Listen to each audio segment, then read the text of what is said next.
Subversion is the term, if you look in a dictionary or criminal code to that matter, usually is explained as a part of activity to destroy things like religion, government system, political, economical system of a country.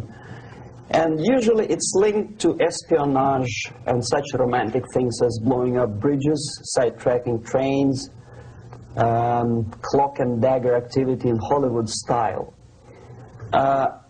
What I'm going to talk about now has absolutely nothing to do with the cliché of espionage or KGB activity of collecting information.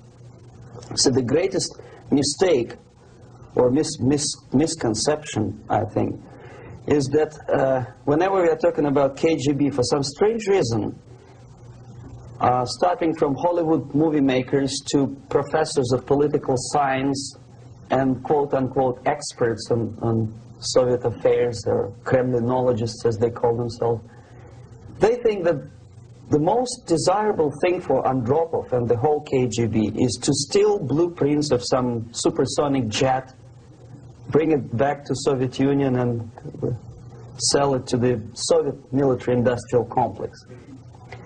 This is only partly true. If we take the whole time, money, and manpower that the Soviet Union and KGB in particular spends outside of USSR border, we will discover, of course there are no official statistics unlike with CIA or FBI, that the espionage as such occupies only 10 to 15% of money, time, and manpower. 15% of the activity of KGB. The rest, 85%, is always subversion. And unlike a dictionary of English, Oxford Dictionary, subversion in Soviet terminology means always a destructive, aggressive activity aimed to destroy the country, nation, or geographical area of your enemy. So there's no romantics in there, absolutely. No blowing up bridges, no microfilms in Coca-Cola cans, nothing of that sort. No James Bond nonsense. It's most of this activity is overt, legitimate, and easily observable if you give yourself time and trouble to observe it. But according to the law and law enforcement systems of the Western civilization, it's not a crime. Exactly because of misconception, manipulation of terms. We think that subverter is a person who is going to blow up our beautiful bridges. No. Subverter is a student who comes for exchange, a diplomat, an actor, an artist, a journalist like myself was 10 years ago. Now, subversion is an activity which is a two-way traffic. You cannot subvert an enemy which doesn't want to be subverted. If you know history of Japan, for example, before 20th century, Japan was a closed society. The moment a foreign boat comes to the shores of Japan, the Imperial Japanese Army politely tells them to get lost. And if American salesman comes to the shore of Japan, let's say 60 or 70 years from now back, and says, oh, I have a very beautiful vacuum cleaner for you, with the good financing, he says, please leave us, we don't need your vacuum cleaner. If they don't leave, they shoot them to preserve their culture, ideology, traditions, values intact. You were not able to subvert Japan. You cannot subvert Soviet Union because the borders are closed. The media is censored by the government. The population is controlled by the KGB and internal police. With all the beautiful glossy pictures of Time magazine and Magazine America, which is published by the American embassy in Moscow, you cannot subvert Soviet citizens because the magazine never reaches Soviet citizens. it's collected from the newsstands and thrown to garbage can. Subversion can be only successful when the initiator, the actor, the agent of subversion has a responsive target. It's a two-way traffic. United States is a receptive target of subversion. There is no response similar to that one from United States to the Soviet Union. It stops halfway somewhere. It never reaches here. The theory of subversion goes all the way back 2,500 years ago. The first human being who formulated the tactics of subversion was a Chinese philosopher by the name of Sun Tzu.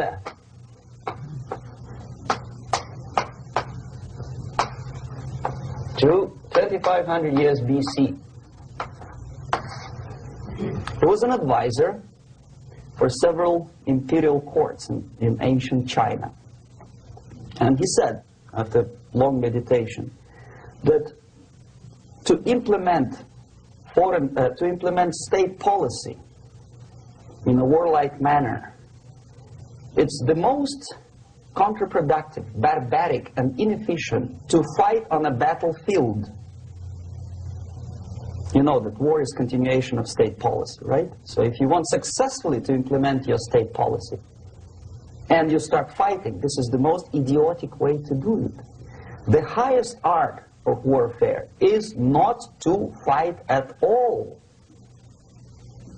but to subvert anything of value in the country of your enemy, until such time that the perception of reality of your enemy is screwed up to such an extent that he does not perceive you as an enemy, and that your system, your civilization, and your ambitions look to your enemy as an alternative, if not desirable, then at least feasible. Better red than dead. That's the ultimate purpose, the final stage of subversion, after which you can simply take your enemy without a single shot being fired, if the subversion is successful. This is basically what subversion is. As you see, not a single mentioning of blowing up bridges. Of course, Sun Tzu didn't know about blowing up bridges. Maybe there were not that many bridges at that time.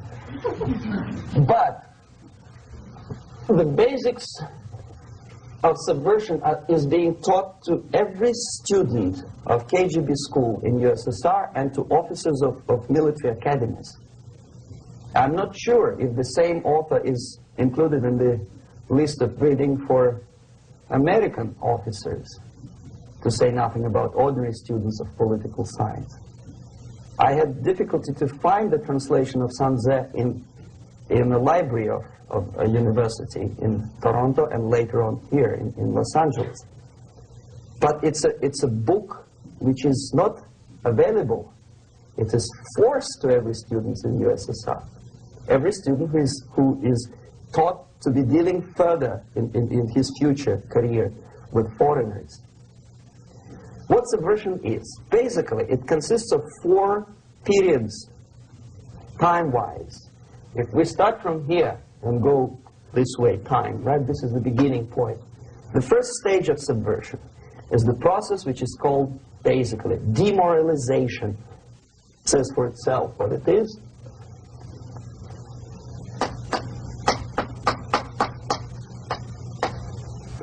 It takes from, say, 15 to 20 years to demoralize a society. Why 15 or 20 years? This is the time sufficient to educate one generation of students or children. One generation, one lifetime span of a person, a human being, which is dedicated to study, to shaping up the outlook, ideology, personality. No more, no less. Usually it takes from 15 to 20 years. What it includes? It includes influencing, or by various methods, infiltration, propaganda methods, direct contacts, doesn't really matter. I will describe them later. Of various areas where public opinion is formulated or shaped.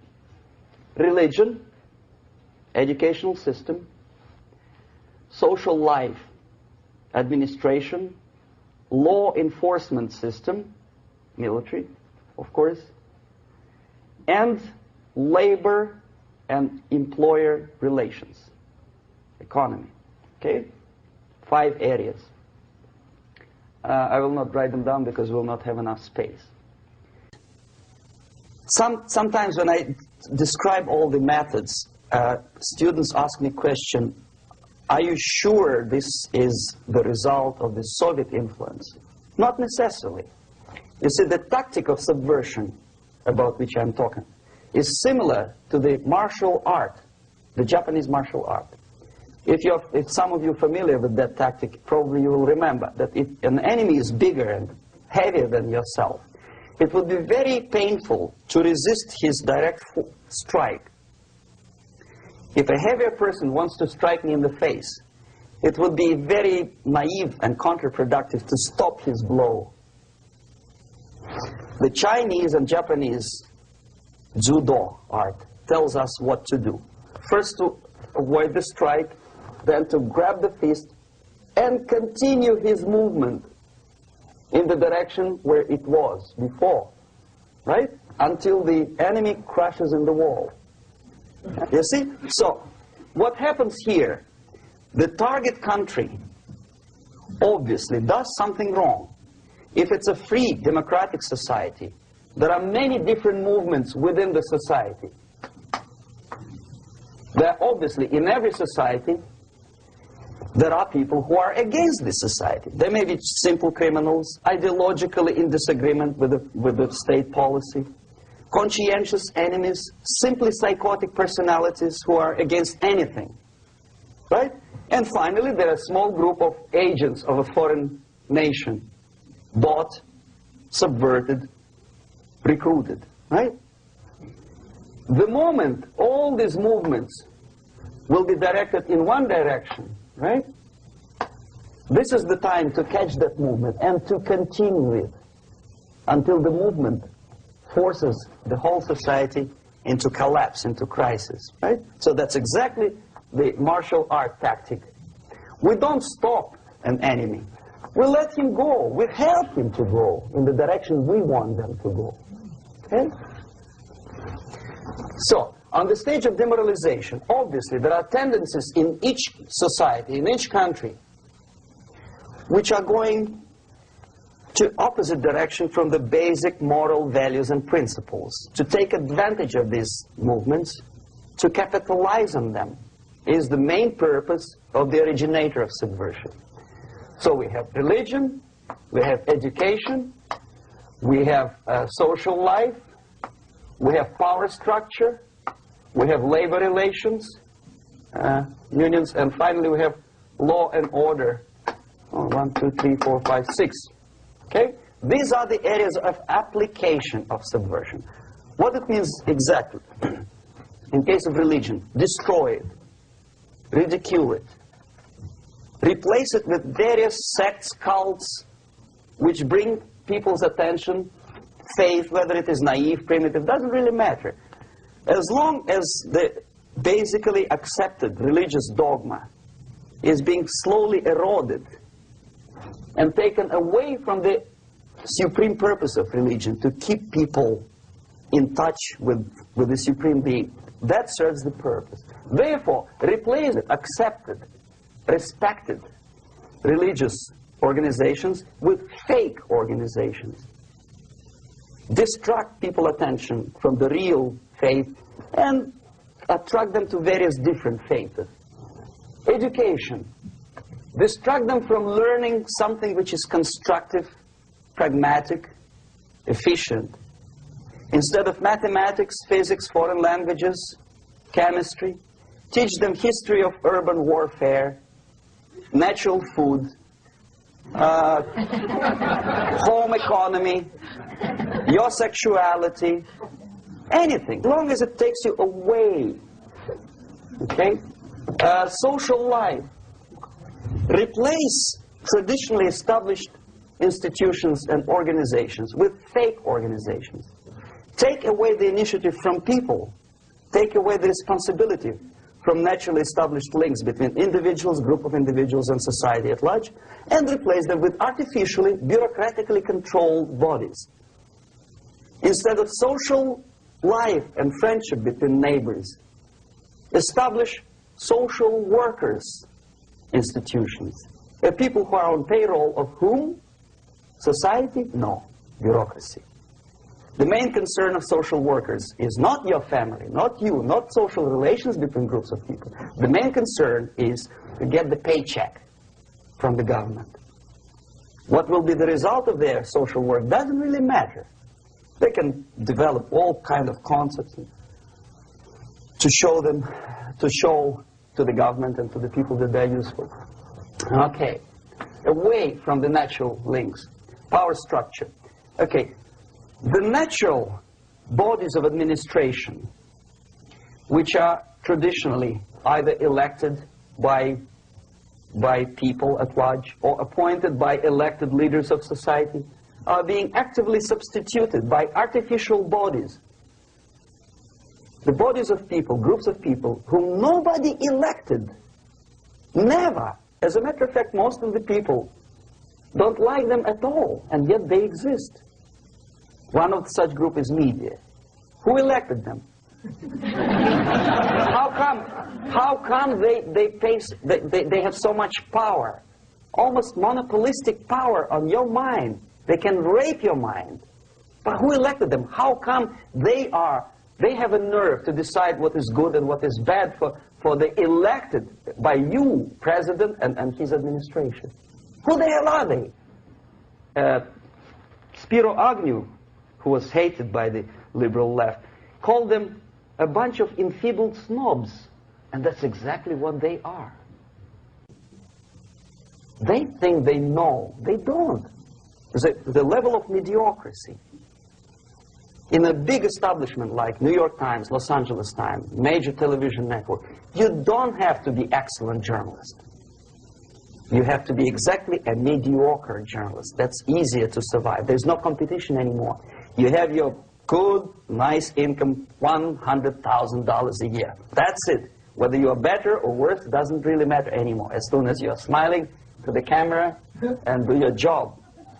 That's it. No more competition. Power structure slowly is eroded by the bodies and groups of people who do not have neither qualification nor the will of people to keep them in power, and yet they do have power. Okay. Together with that, there is another process. Law enforcement, law and order organization and structure is being eroded. For the last 20, 25 years, if you see old movies and new movies, you can see that in new movies, a policeman, an officer of the United States Army looks dumb, angry, psychotic, paranoid. A criminal looks nice, kind of, well, he smokes hash and shoots the whatever drug, but basically he's a nice human being. He's creative. And he's unproductive only because society oppresses him. Whereby a general of Pentagon is always, by definition, a dumb, a war maniac. A policeman is a pig, rude policeman. He abuses his power. You know? A generality, generalization like that. The hatred, the mistrust to the people who are supposed to protect you and enforce law and order. Moral relativity. The Angelo Buono process lasted 2 years in Los Angeles. Relativity. The Angelo Buono process lasted 2 years in Los Angeles. And yet there are still some lawyers who say, look, he's a nice character, as a matter of fact. There was some witness who said, also a criminal, who said, well, he's a nice guy. I asked him one day to burn a house of my enemy, and he wouldn't do it. He's a nice fellow. Erosion. A slow substitution of basic moral principles, whereby a criminal is not a criminal, actually. He's a defendant. Even if his guilt is proven, there is still a doubt to kill or not to kill, to be or not to be. Thou shalt not kill, yes, but this line may not necessarily be applicable to a murderer. Thou shalt not murder. That should be the presumption, not that thou shalt not kill. Okay, labor relations. At this stage, within 15 to 20 years, we destroy the traditionally established links of bargaining between employer and employee. The classical Marxist-Leninist theory of natural exchange of goods. A person A has 5 sacks of grain and person B has 5 pairs of shoes. And the natural exchange without money is when they bargain between each other.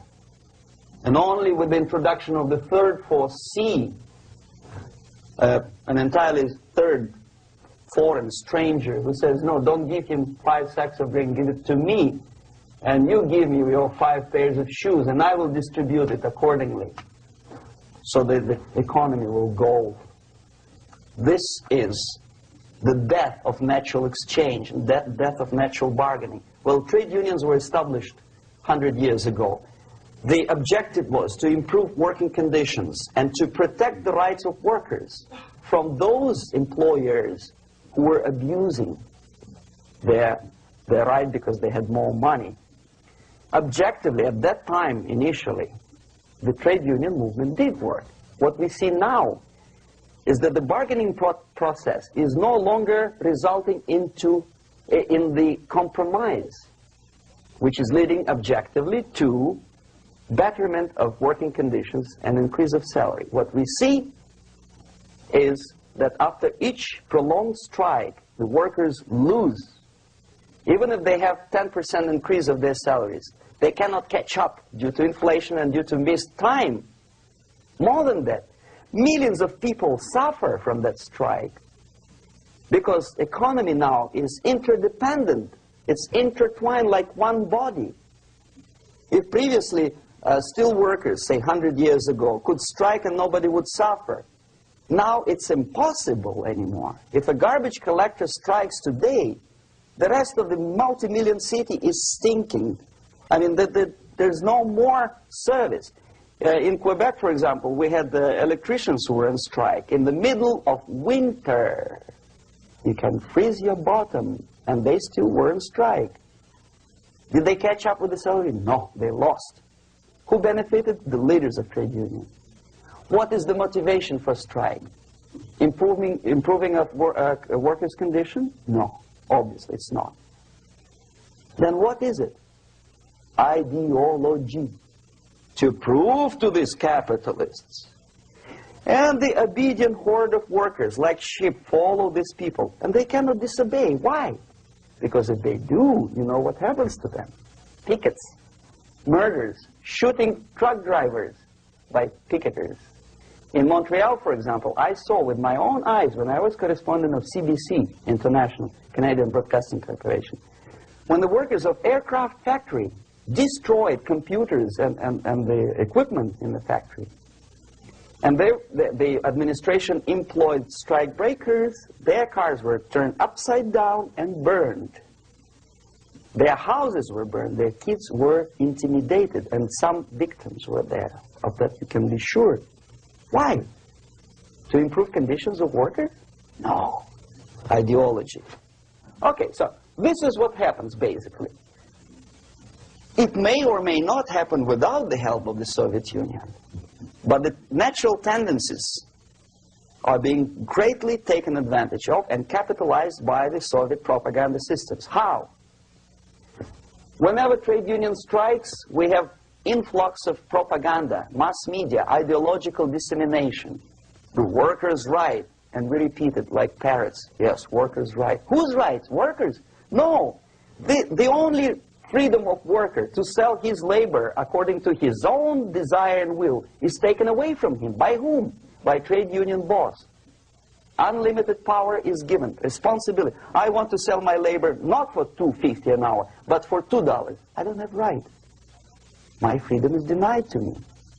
I know that if I sell my work for $2 an hour, not for $3 an hour, I will compete better with the other guy who is lazy and more greedy.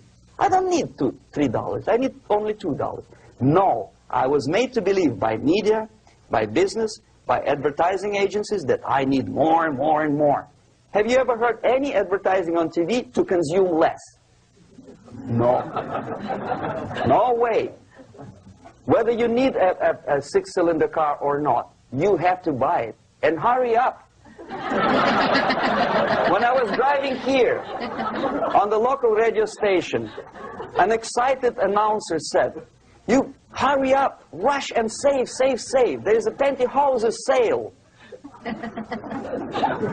Save by buying more. See? Of course. It would be too naive to expect that KGB makes that advertising agency to do such a crazy commercial. No, of course not. But what we did when I was working for Novosti Press, we would snow plow editorial offices, student organizations, religious groups with literature of class struggle. If not directly Marxism-Leninism propaganda, then a propaganda of illegitimate aspirations of working class, betterment of life, equality. Equality, mind you. President Kennedy once said, "We will make America to believe that people are born equal." Are people born equal? Is there any mentioning in the Bible or any other holy scripture in any religion, if you don't believe me, go to the library and check it, there is not a single word about equality, just the opposite. By your deeds, God will judge you. What you do is important, the merit of your personality. You cannot legislate equality. If you want to be equal, you have to be equal. You have to deserve it. And yet we build our society on the principle of equality. We say people are equal. We know it is false. It's a lie. Some people are tall and stupid. Others are short, bold, and clever.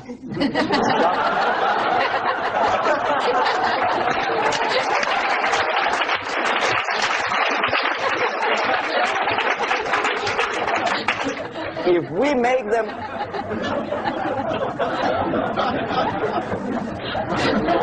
we make them equal by force, if we put the principle of equality in the basis of our socio-political structure, it's the same thing as building a house on sand. Sooner or later it will collapse, and that's exactly what happens.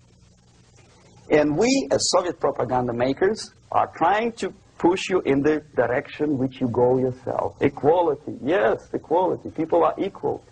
Land of equal opportunities. Is it true or not? Think about it. Equal opportunities. Should there be equal opportunities? For me and for a lazy bastard who comes here from some other country and immediately registers as a welfare recipient benefits? I never received a single dollar. No, sorry, I did receive once. But I never applied for welfare. For the 13 years, I took any job. Security guard, journalist, taxi driver, anything. Well, I was restless, but some people don't like it. They immediately. So why should we have equal opportunities? Why?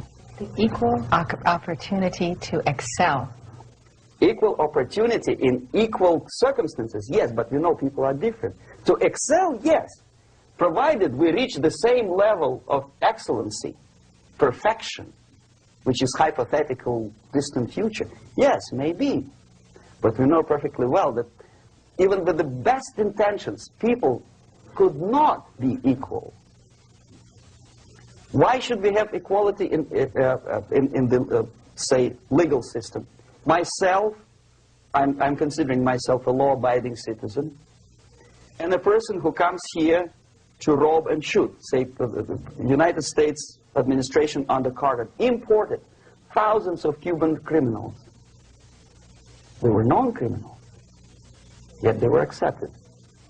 Do you think it's fair if myself and my wife from Philippines, who work like a, excuse me, horse as a lab technician in a hospital, should have the same rights as a criminal from Cuba? Why? And yet we repeat as parrots, equality, equality, equality. And the Soviet propaganda system helps us to believe that equality is something which is desirable. Democracy, as it was established by fathers of this country, of this system in the last century, is not equality. It's the system where different people, unequal people, have a chance to survive and help each other in constant competition, in constant perfection. Not inequality, which is superimposed from a godfather or a nice person in Washington, D.C. And the absolute equality exists in Soviet Union, quote-unquote equality. Everybody is equal in dirt, except some people are more equal than the others in Politburo. So, the moment you bring a country to the point of almost total demoralization, when nothing works anymore, when you are not sure whether it is right or wrong, good and bad, but there's no division between evil and good, when even the leaders of church sometimes say, well, violence for the sake of justice, especially social justice, is justified in the countries like Nicaragua, El Salvador, well, maybe Rhodesia. And we listen to them and say, yeah, probably it's true. Is it true? No, it is not true. Violence is not justified, especially for the sake of quote-unquote social justice introduced by Marxist-Leninists. That is my former colleagues from Novosti Press Agency. Okay, so we reached that point. The next step is destabilization.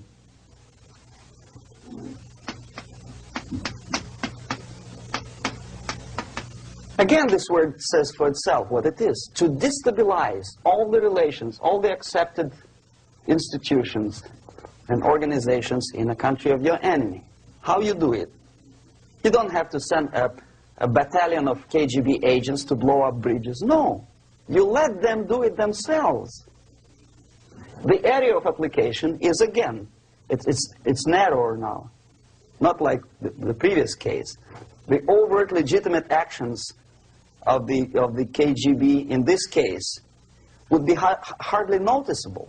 There is no crime if a professor who recently went to USSR introduces a course of Marxism-Leninism in a Californian college, for example. Nobody is going to come to his doorstep and say, okay, mister, come, you are under arrest. No, it's not a crime. It's not even considered a moral crime against your country. So the area of application here is narrowing down to economy, again, labor relations, right? To law and order, plus military. And economy, law and order. Yes, and again, the media, but wider scope, little bit different. I'll explain later. Okay, basically 3 areas. Economy. The radicalization of bargaining process. If on that stage we still could achieve, theoretically, some positive compromise between the negotiating sides with say, arbitrary, introduction of arbitrary judges, a third side, objectively judging the demands of both sides. Here it's radicalization. On the stage of destabilization, we cannot come to compromise even within a family. The husband and wife couldn't figure out which is better. Husband wants his kids to eat at the table, and wife wants a child to roam around the room and drop food all over the floor. They cannot come to compromise unless they start a fight. It's impossible to reach a compromise, constructive compromise, between neighbors. Some people say, I don't like you to watering your lawn at that time because exactly at that time I'm walking my dog and he's getting nervous. He cannot pass his bowels, you know. So they cannot compromise. They go to a civil court or something like that. radicalization of human relations. No more compromise. Fight, fight, fight. The normal, traditionally accepted relations are destabilized. The relations between teachers and students in schools and colleges. Fight. The relations between, in economical sphere, between laborers and employers are further radicalized.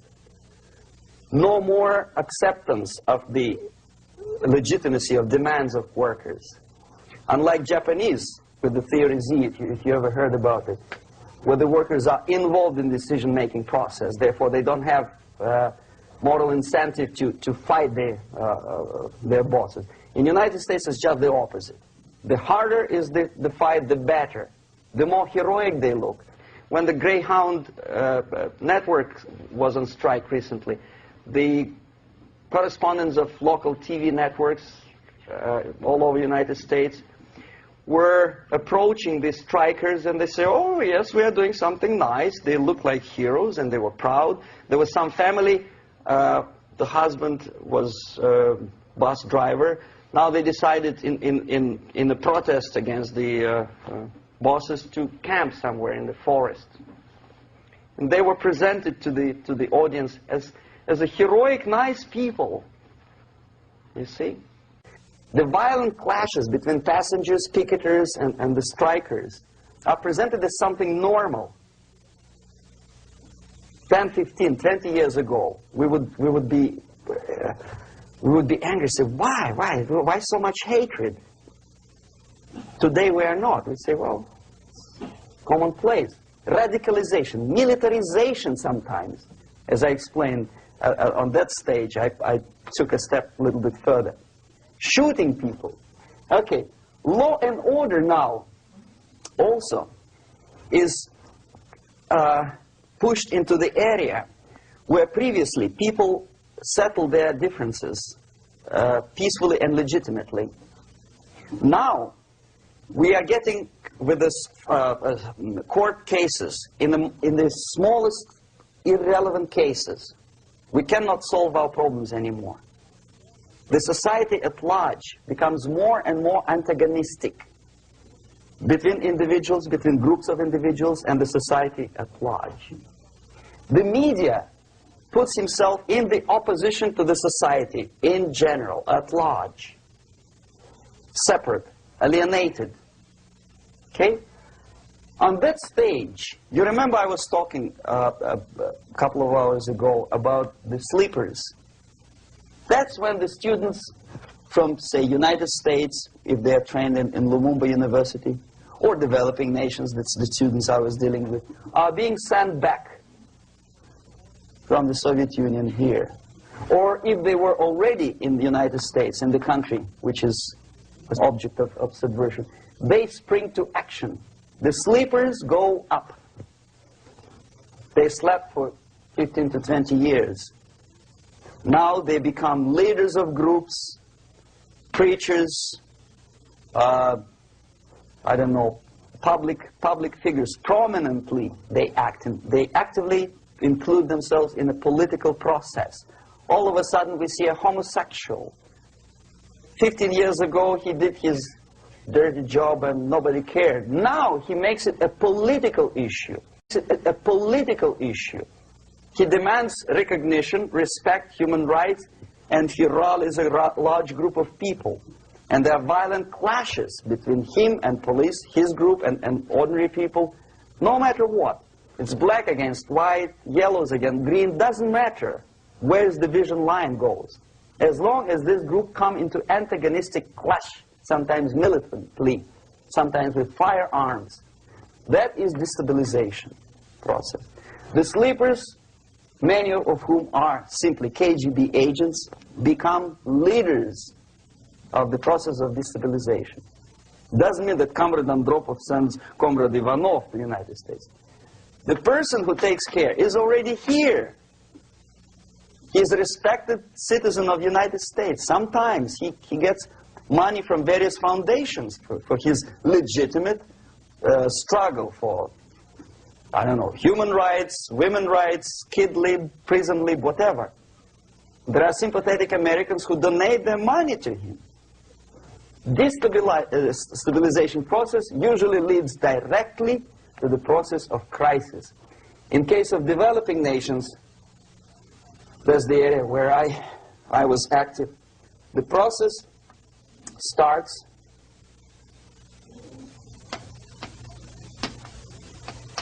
when the legitimate bodies of power, the social structure collapse. It cannot function anymore. So instead, we have artificial's body injected into society, such as non-elected committees. You remember I was talking about them here. Social workers who are not elected by people, media who are self-appointed rulers of your opinion, some strange groups which claim that they know how to lead society forward. They don't usually. All they care is how to collect donations and sell their own concocted ideology, mixture of religion and ideology. Here, we have all this artificial's body claiming power. If the power is denied to them, they take it by force. In case of Iran, for example, all of a sudden we have revolutionary committees. What kind of revolution? There was no revolution yet, and yet they had the committees. They were taking power of judgment. They had the power of execution, they had the power of legislation, and that they had the power of judicial. All of them combined in one person, who is half-baked intellectual, sometimes graduated from Harvard University or Berkeley. He comes back to his country and he thinks that he knows the answer to all the social, economical problems. Okay? Crisis is when society cannot function any more productively. It collapses, obviously. That's the word for crisis. So therefore, the population at large is looking for a savior. The religious groups are expecting a Messiah to come. The workers say, we have family to feed. Let's have a strong government, maybe socialist government, centralized. When somebody put the employers on their place and let us work. We are sick and tired of going to strike and missing overtime and all that stuff. We need some strong man, strong government, a leader, a savior is needed. Population is sick and tired already. And here we are. We have a savior. Either a foreign nation comes in, or the local group of leftists, Marxists, no matter what they call themselves, Sandinista, a reverend or some sort, Bishop Muzureva, like in Zimbabwe, doesn't matter. A savior comes and says, I will lead you. So we have two alternatives here. Civil war, an invasion. Okay? See how it goes? Civil war, we know what it is. Lebanon is the best example. The civil war, which was artificially implanted in Lebanon by injection of force of PLO, Palestinian Liberation Organization. Invasion we have in many other countries like Afghanistan, name any East European country, it was invaded by the Soviet army. But the result is the same. The next stage is normalization. Normalization is a very ironic word, of course. It is borrowed from 1968 situation in Czechoslovakia, when the Soviet propaganda and after them New York Times declared the country is normalized. The tanks moved into Prague, so there's no more Prague Spring, there's no more violence, normalization. At that stage, the self-appointed rulers of the society don't need any revolution anymore. They don't need any radicalism anymore. So this is the reverse from destabilization. Basically, it is stabilizing the country by force. So all the sleepers and activists and social workers and liberals and homosexuals and professors and Marxists and Leninists are being eliminated physically sometimes. They've done their job already. Okay? They are not needed anymore. The new rulers need stability to exploit the nation, to exploit the country, to take advantages of the victory. Okay? So no more revolutionaries, please.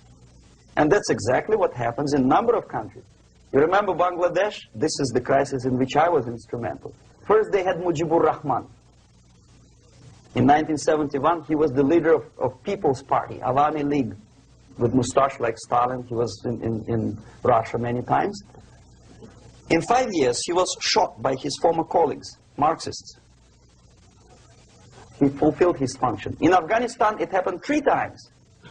First there was Taraki, then there was Amin, now there's Babrak Karmal. They killed each other successively, one after another. The moment he fulfills his duty, the first one demoralized country, the second destabilized, the third one brought it to crisis. Goodbye, comrades. Babrak Karmal comes from Moscow and put into the seat of power. Same thing happened in Grenada recently.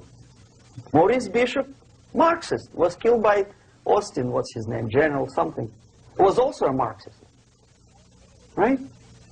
So no more revolutions, please. Normalization now. From now on, no more strikes, no more homosexuals, no more women lib, no more kid lib, no more lib, period. For good, solid, democratic, proletarian freedom. That's it. Now, to reverse this process takes enormous effort. When today, United States had to invade Grenada to reverse the process of subversion. Some people say, boy, this is not good, it's not kosher to invade the beautiful country, island of Grenada.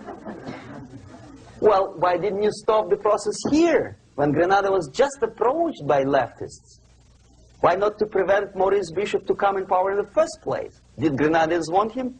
Very questionable. They didn't know who was Maurice Bishop in the first place. He came to power by coup d'etat himself. Okay? No, we let the situation develop further and further and further until the crisis and normalization very soon. And then the United States decided to invade country, discovering that the country was absolutely a military base for the Soviet Union. Of course it's a drastic measure. Of course it's a pity that Marine Corps had to lose, what, 17 lives. Very bad. Why not to stop the process before it comes to crisis? Oh no, intellectuals will not let you. It's interference into domestic affairs. They're very careful not to let American administration to interfere in domestic affairs of Latin American countries. They don't mind Soviet Union interfere in these affairs. Okay. So to reverse this process, from here, it takes only and always military force. No other force on earth can reverse this process at this point. At this point, it does not take military invasion of the United States Army. It takes strong action, like in Chile. A CIA covert involvement to prevent the savior from outside to come into power and to stabilize country before it erupts into civil war. Country before it erupts into civil war. Okay? Support the right-wing conservative forces. By money, by crooks or love, doesn't matter. Stabilize the country. Don't let the crisis develop into civil war or invasion. Oh no, your liberals will say it's against the law. The Congress will not appropriate money for covert actions of CIA. Why not? Should we wait till the normalization come and Soviet tanks land in Los Angeles airport? Now, at that point, at the point of destabilization, also the process could be reversed. Again, easily than this. No CIA involvement at this point. You know what it takes here? Restriction of some liberties for small groups which are self-declared enemies of the society. As simple as that. Oh no, the media and liberals will tell you this is against the American Constitution. How can we by force deny the civil rights to criminals, for example. It's not good. Okay? So we allow them to... Okay, if you allow the criminals to have civil rights, go on and bring the country to the crisis. This is a bloodless way to do. Curb the rights. I mean, not to put them in prison. No, no, I'm not talking about putting all the gays from San Francisco in the concentration camp. Do not allow them to take political force. Do not elect them to the seats of power, whether it is municipality level, state level, or federal level. It has to be beaten in the heads of American voters that a person like that in the seats of power is an enemy. Do not be afraid of this word. It is an enemy. If he is not an enemy here, he will be here. Later on, he will be shot, of course. But at this point, he is an enemy. Okay? You are doing great service by denying him a right to capitalize on his own crazy ideas and become a powerful man, a man who uses the seat of power. Restriction of certain freedoms and permissiveness at that point would prevent sliding into crisis and probably will return the process of destabilization. To curb unlimited power, monopolistic power of trade unions, here, at that point, would save economy from collapsing. To introduce a law to stop private companies of raping public opinion's mind in the direction of consumerism. No company must have a right to force you into buying more unless you want it. There must be a law. You want to advertise your car? Okay. But not a single mentioning of buying it now and saving money. It must be against the law to force people to consume more. Self-restraint. Previously, before this process started, the self-restraint was a business of church, religion. Because our preachers, the fathers of church, would tell us, material values are good, but it's not the prime function of human being. Because you have to live with something. Obviously, the design for our life is not to consume more deodorants. There must be something greater. If such a complicated instrument as human body was created, obviously there must be some higher purpose for that. And it's very easy to avoid destabilization by denying the greedy companies one little freedom, one little liberty, forcing you into turning yourself into processors of unwanted products and goods. They turn you into machines, like the worm who there's inlet and outlet. So, and how long an average appliance lasts these days? Less than a year. Why? Where's workmanship? Well, we want you to buy more. Okay. Destabilization process could be easily overcome if, as I say, the society, by its own will or after persuasion by the leaders, will come to the idea of self-restraint. It's so hard we want to consume more, but you have to. Unless you will come to this stage, when, as we say in Russia, if Sahara Desert ever becomes a communist state, there will be shortage of sand. So you have to curb your... You have to curb your expectations at this point before it's too late. But no, we don't want to do it. Demoralization process. Again, it's the easiest thing to reverse. First of all, by restricting import of propaganda. The easiest thing to do. Unlimited, unrestrained import of Soviet literature, Soviet journalists. Giving Soviet propaganda and ideological agitators equal time on American TV networks. It has to be stopped. And it's easy.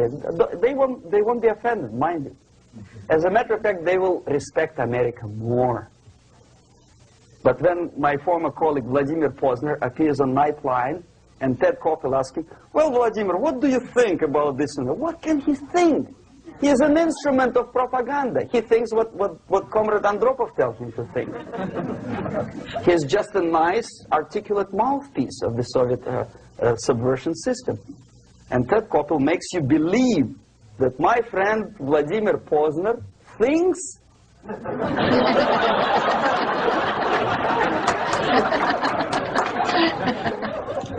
the process of demoralization may not have started at all if at that point the country, which is a recipient of subversion, actively, not violently, but actively, prevents importation of foreign ideology.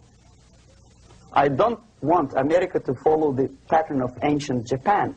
You don't have to shoot every foreigner when it approaches the sacred borders of the United States. But when he offers you a junk in the disguise of very shiny something, you have to tell him, no, we have our own junk.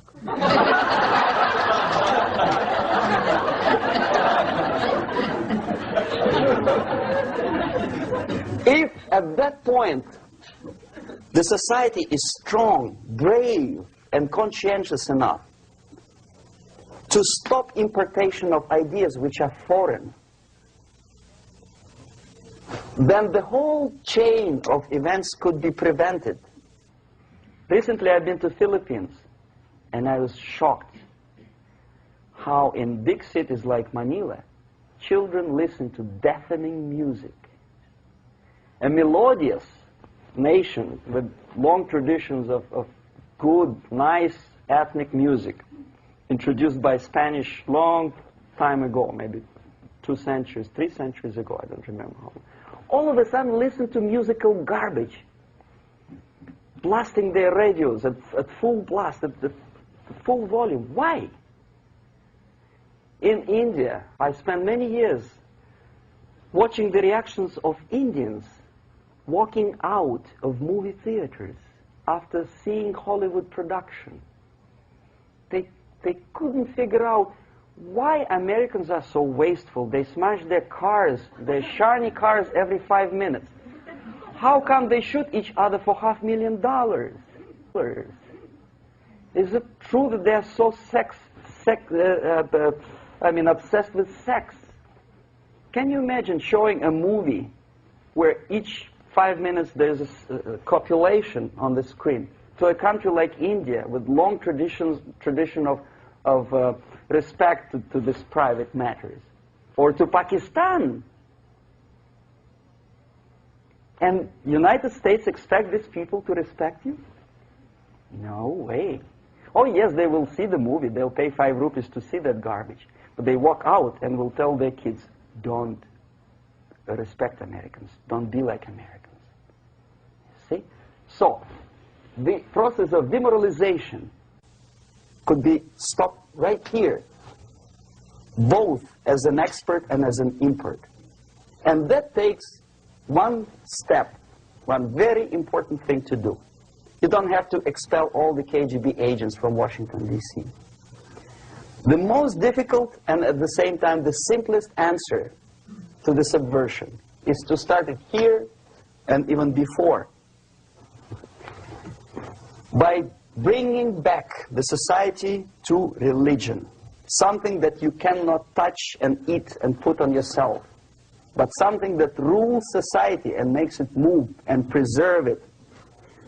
A Soviet scientist, Shafarevich, who has nothing to do with religion, he is a computer scientist, did a very intensive research on the history of socialist countries. He calls socialist or communist any country with a centralized economy and a pyramidal style of power structure. And he discovered, actually he didn't discover it, he just brought to attention of his readers, that civilizations like Mohenjo-Daro in the river Indus area, like Egypt, like Maya, Incas, like Babylonian culture, collapsed and disappeared from the surface of The moment they lost religion, as simple as that, they disintegrated. Nobody remembers about them anymore. Well, distantly. So, the ideas are moving society and keeping mankind as society of human beings, intelligent, moral agents of God. The facts, the truth, the exact knowledge may not. All the sophisticated technology and computers will not prevent society from disintegrating and eventually dying out. Have you ever met a person who would sacrifice his life, freedom, for the truth like that? This is truth. I never met a person who said, this is truth and I'm ready to shoot me. To defend the truth. Right? But millions sacrifice their life, freedom, comfort, everything for things like God. Like Jesus Christ. It's an honor. Some martyrs in the Soviet concentration camp died. And they died in peace, unlike those who shouted, "Long live Stalin," knowing perfectly well that he may not live long. Something which is not material moves society and helps it to survive. And the other way around. The moment we turn into 2 by 2 is 4 and make it a guiding principle of our life, our existence, we die. Even though this is true, and this we cannot prove. We only can feel and have faith in it. So the answer to ideological subversion, strangely enough, is very simple. You don't have to shoot people, you don't have to aim missiles and Pershings and cruise missiles at Andropov's headquarters. You simply have to have faith and prevent subversion. In other words, not to be a victim of subversion. Don't try to be a person who in judo is trying to smash your enemy and being caught by your hand. Don't strike like that. Strike with the power of your spirit and moral superiority. If you don't have that power, it's high time to develop it. And that's the only answer. That's it. Thank you.